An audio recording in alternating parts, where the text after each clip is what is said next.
The cameras rolled live to 73 countries as Jonathan Roumie stepped onto the most dangerous stage in televangelism.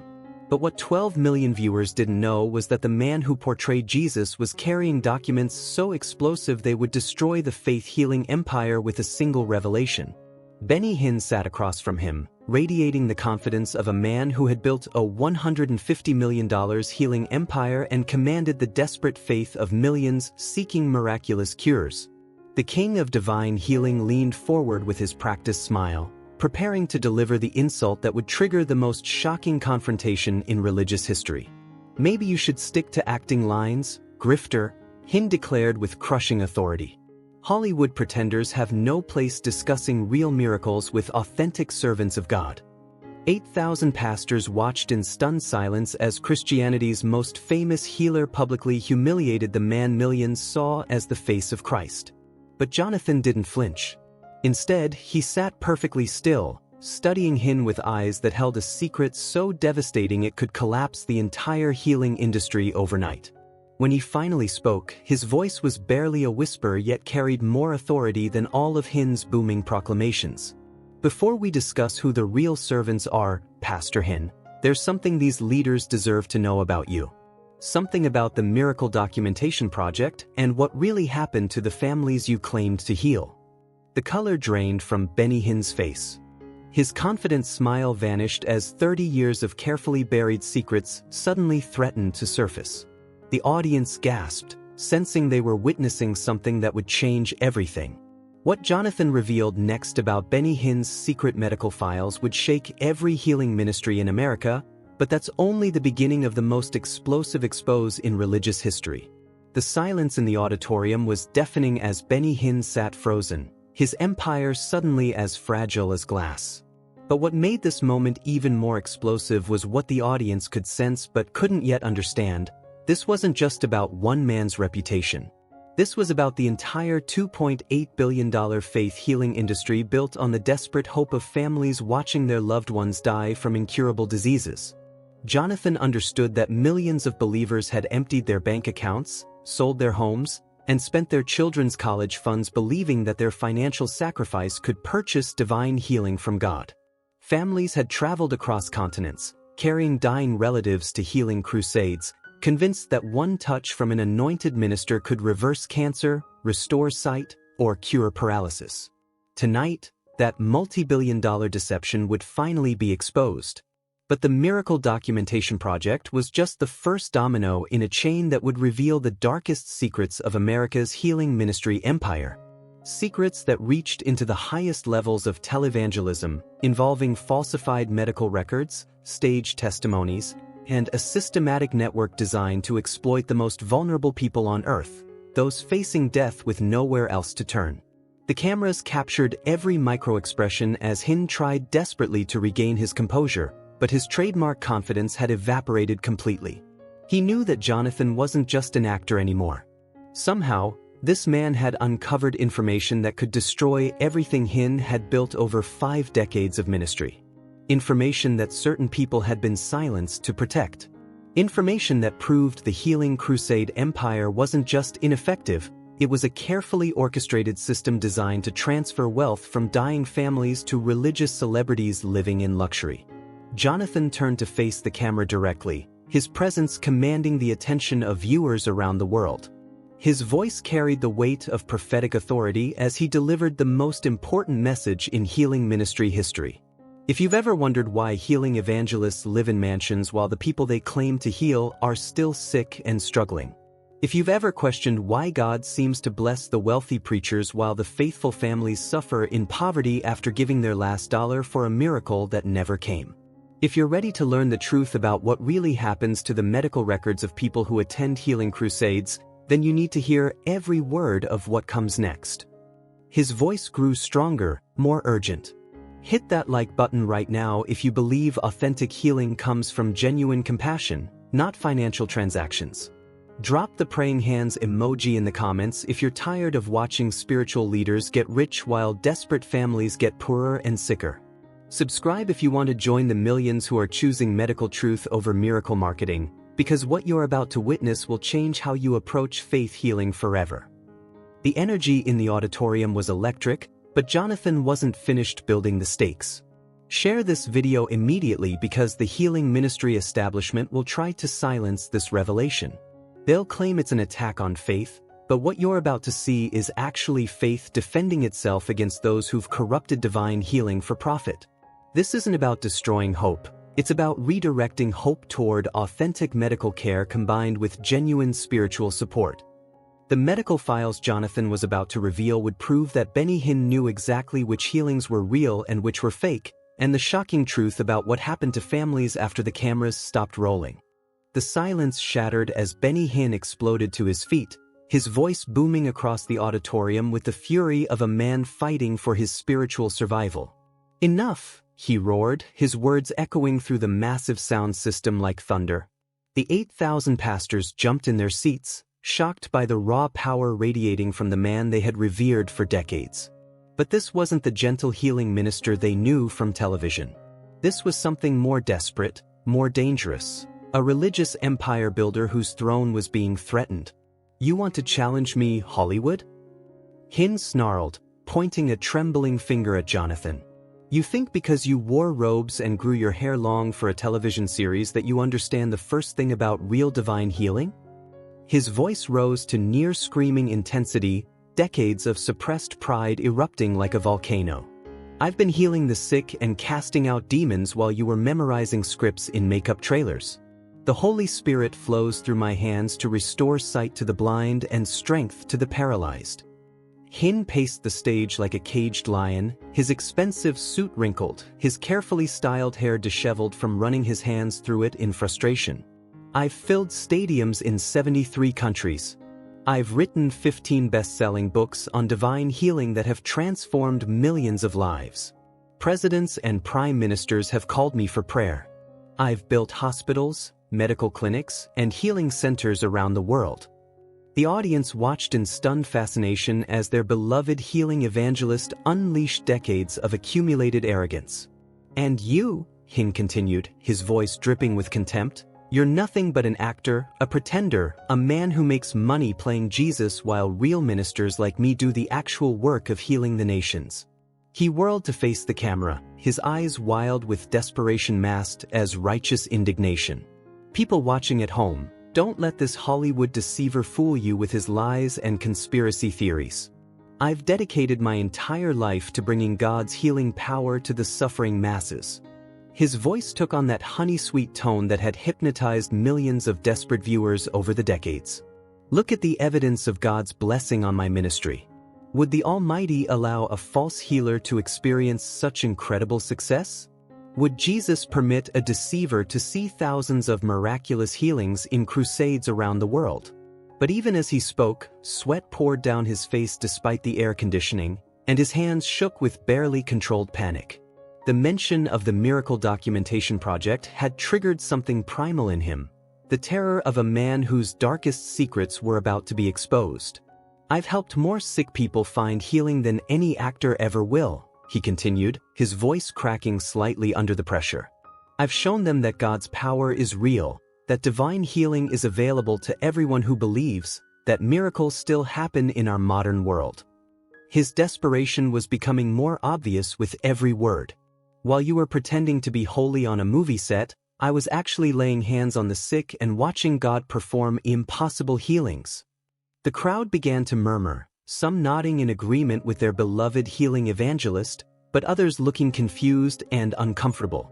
They had never seen Benny Hinn like this, unhinged, desperate, almost manic in his self-defense. This wasn't the composed, confident healer they knew. This was a man in full panic mode, and it was deeply unsettling to witness. Hinn sensed the shift in energy and tried to regain control, forcing his trademark smile back onto his sweating face. "The real question," he said, his voice dropping to that familiar whisper that had mesmerized millions, "is why a Hollywood actor is trying to destroy a healing ministry that has brought so much hope and restoration into the world. What's your real agenda, Jonathan? Who's paying you to spread these lies about God's anointed servant?" But throughout the entire explosive outburst, Jonathan remained perfectly still, watching Hinn with those penetrating eyes that seemed to see straight through to his soul. His silence was more unnerving than any words could have been. The contrast was stark, the frantic desperation of guilt confronting the calm certainty of truth. What Hinn didn't know was that Jonathan's briefcase contained medical records proving that 89% of Hinn's claimed healings never happened, and the families involved were paid to stay silent about what really occurred after the Crusades ended. The auditorium fell into absolute silence as Jonathan Roumie finally spoke, his voice so quiet that 8,000 pastors strained to hear every word.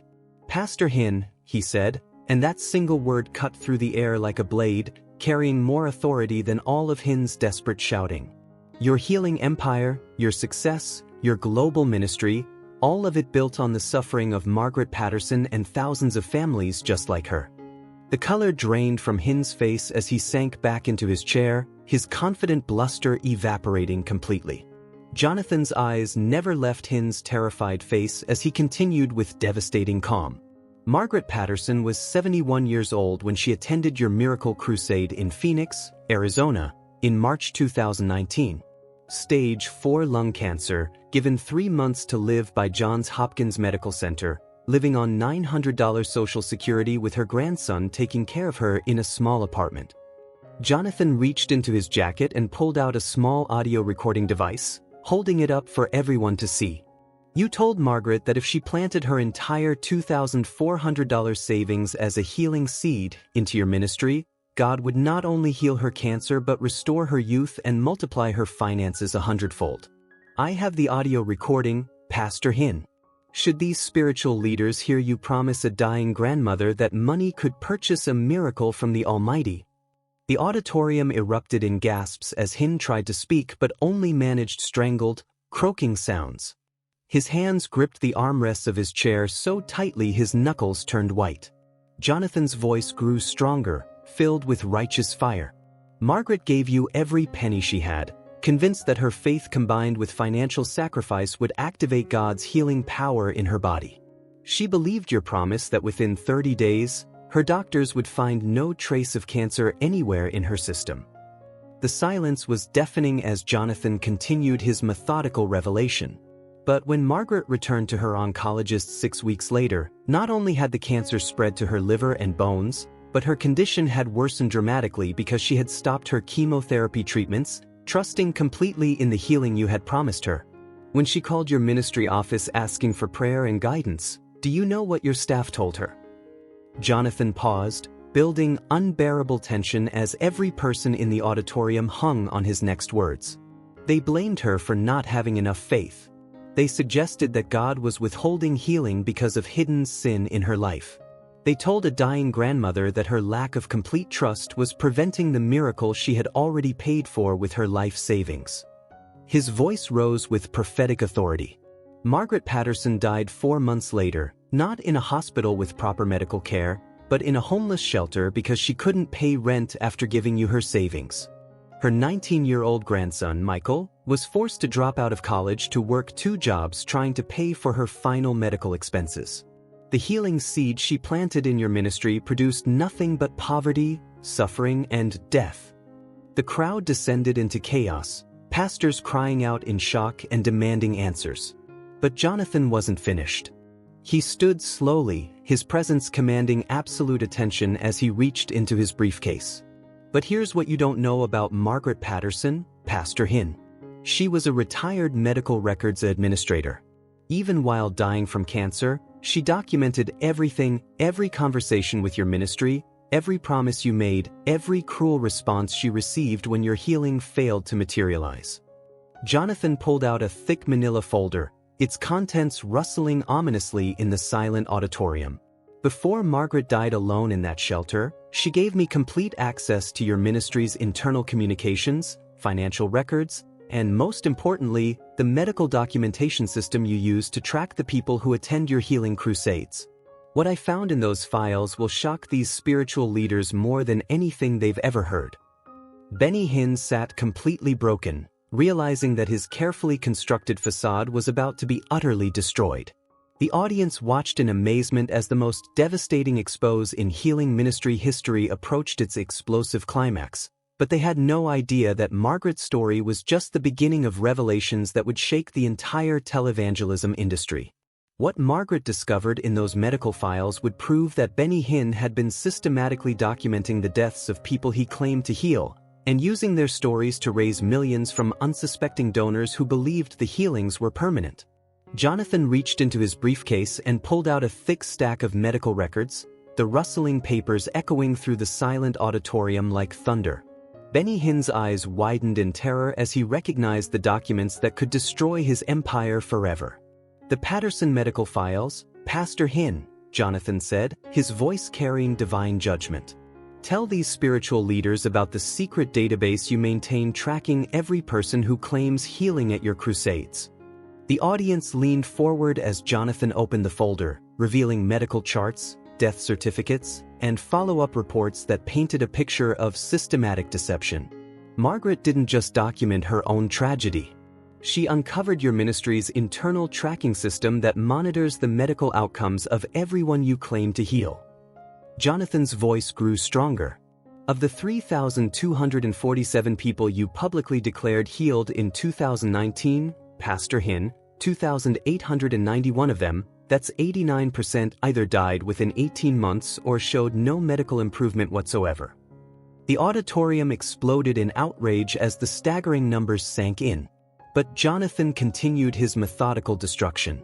"The Miracle Memorial Foundation, tell these pastors about the secret fundraising account you established using the stories of people who died after your healing crusades failed." Hinn's mouth opened and closed like a fish gasping for air as Jonathan revealed bank statements and wire transfer records. After Margaret died homeless and forgotten, you used her testimony in your television broadcasts for 14 months. Raising over $1.8 million from viewers who thought they were honoring her faith and supporting healing ministry. The cruelty was staggering. Jonathan pulled out financial documents showing offshore accounts and luxury purchases. That money didn't go to medical research or helping other cancer patients. It went directly into accounts shared with Joel Osteen, Kenneth Copeland, and 9 other prosperity preachers who coordinate these memorial fundraising campaigns. The revelation hit like a nuclear bomb. The most trusted names in healing ministry were connected in a vast financial network that profited from the deaths of people they had failed to heal. But here's the most shocking truth of all, Jonathan said, building to his devastating climax. Margaret Patterson wasn't just a random victim, Pastor Hinn. She was your second cousin, the daughter of your Uncle Robert, who supported your ministry financially for over 20 years before his death in 2017. The auditorium fell into stunned horror as the ultimate betrayal was revealed. You convinced your own family member to give her life savings for a healing you knew was impossible. You watched your own blood die in poverty while you built mansions with money raised from her memorial story. Benny Hinn collapsed completely, his empire not just exposed but revealed to be built on the ultimate betrayal of family trust. The audience watched in shock as one of Christianity's most powerful figures was shown to be capable of destroying his own relatives for financial gain. But the medical records also revealed something else, a secret network of fake healers, planted testimonies, and paid actors that would expose the entire televangelism industry as the greatest religious fraud in modern history.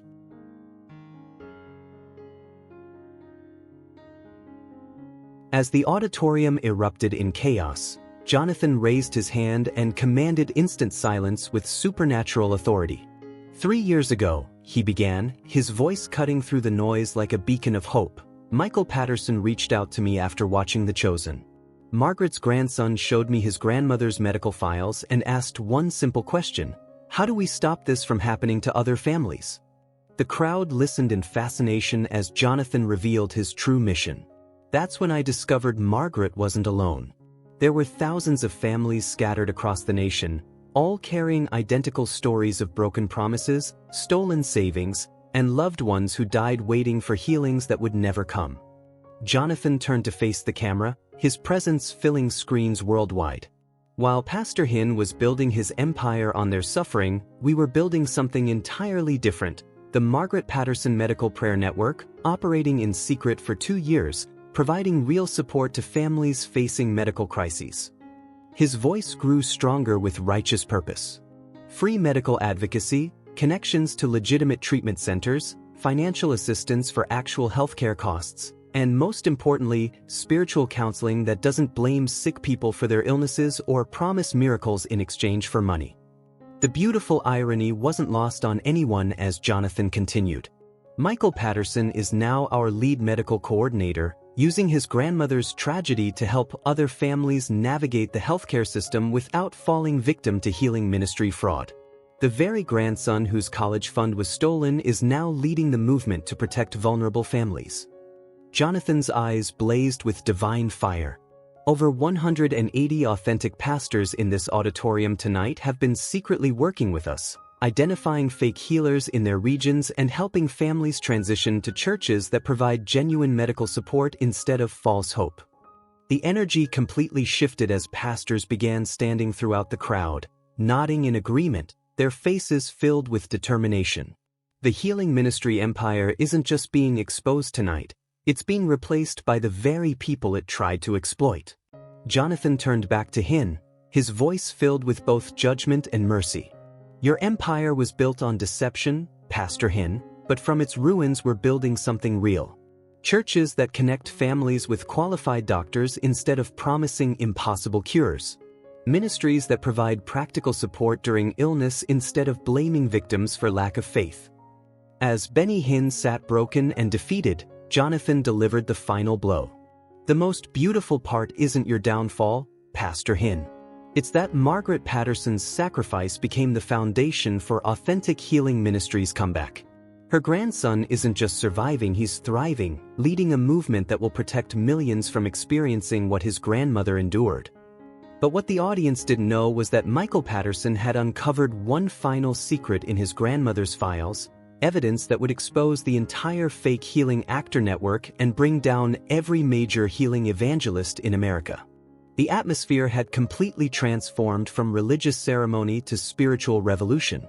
Jonathan Roumie stood center stage with the authority of a modern prophet, while Benny Hinn sat broken and speechless, his multi-million-dollar empire reduced to rubble before 8,000 witnesses. What you've witnessed tonight isn't just about Pastor Hinn, Jonathan declared, his voice carrying to every corner of the auditorium and to millions watching globally. This is about reclaiming divine healing from those who've turned God's compassion into a commodity, transforming desperate hope into profit margins. His eyes blazed with prophetic fire. For too long, families have been told that their loved ones died because of insufficient faith, that poverty equals spiritual failure, that God's healing power can be purchased with donations. Tonight, we declare that the age of healing for profit is ending, and the age of authentic medical ministry is beginning. Jonathan turned directly to the camera, his presence filling screens worldwide. Michael Patterson is watching right now, and I want you to know your grandmother's courage wasn't wasted. The Margaret Patterson Medical Prayer Network has already helped over 5,000 families find legitimate medical care combined with genuine spiritual support. The crowd erupted in thunderous applause, but Jonathan raised his hand for silence. Margaret's story doesn't end in that homeless shelter where she died betrayed and forgotten. It ends here, with all of you choosing to build authentic healing ministries on the foundation of her sacrifice. His voice reached a crescendo that seemed to shake the foundations of false religion.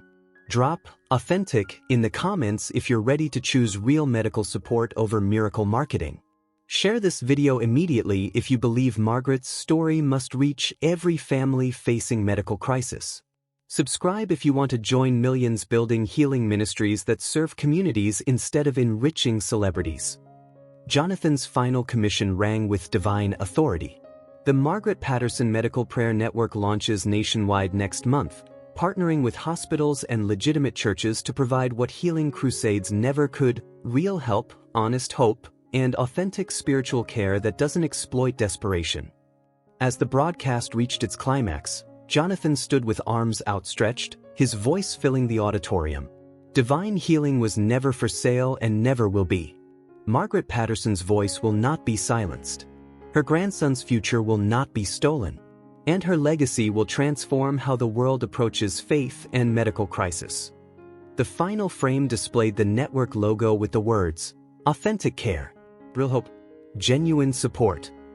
As the broadcast ended, viewers worldwide knew they had witnessed the birth of a movement that would replace healing exploitation with authentic compassion. This isn't the end of Margaret Patterson's story, it's the beginning of the greatest healing ministry reformation in modern history, and every single voice matters in building God's true kingdom of authentic care.